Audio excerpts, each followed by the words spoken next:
What if I told you that the biggest fashion revolution in history was started by an 18 years old who was just trying to cure malaria, and he didn't even succeed at that part? His name was William Henry Perkin, and what he accidentally made in his bedroom would change the color of the entire world. To understand why this matters, we need to go back to the world without synthetic colors. Before the 1800s, if you wanted colorful clothes, you needed natural dyes, and they were incredibly expensive.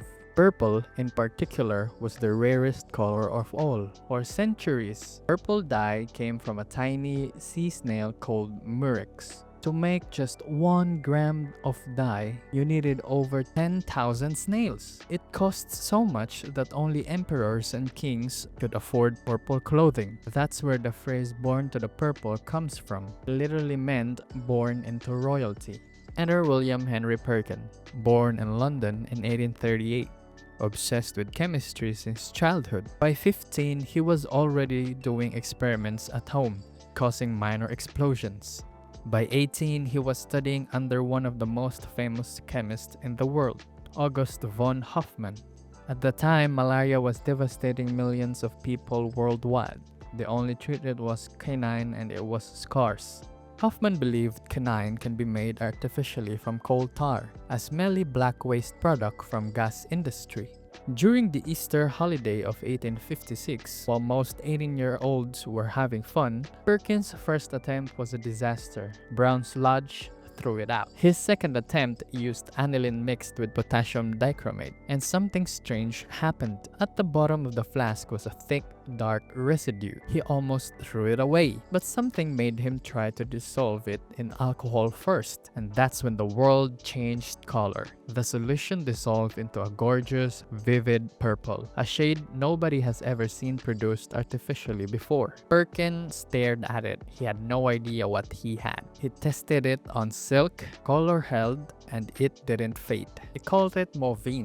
The world called it mauve. Perkin didn't just say cool and move on. He filed a patent at 18 years old. He convinced his father and brother to invest in a dye manufacturing plant. They built a factory in Greenford, West London. Perkin was 19. He figured out how to mass-produce mauve cheaply. The factory worked. Then Queen Victoria wore a mauve gown to her daughter's wedding in 1858. Empress Eugenie of France declared mauve her favorite color. Suddenly, every fashion house in Europe wanted mauve. Fabric shops sold out instantly. Newspaper called it mauve measles. It spread so fast across London. By the time Perkin was 23, he was a millionaire. But here's the part of the story most people never heard about. Perkin's discovery didn't just change fashion.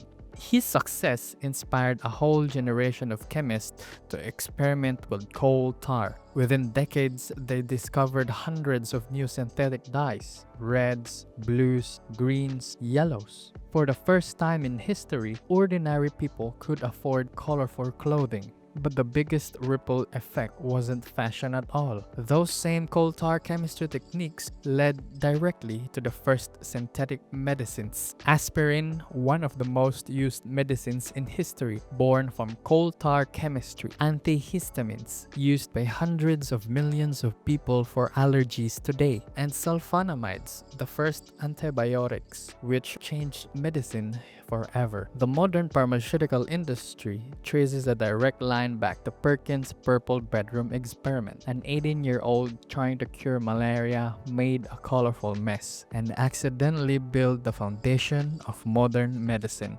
Perkin sold his factory in 1874 and returned to pure scientific research, the thing he always loved most. He spent the rest of his life discovering new compounds and winning every major science award Britain had. He never did cure malaria, but because he failed and paid attention to that failure, the world got color. Medicine got its foundation, and ordinary people got to stop wearing brown all the time. So the next time something goes wrong in an unexpected way, maybe don't throw it out just yet. You might be holding something the world has never seen before.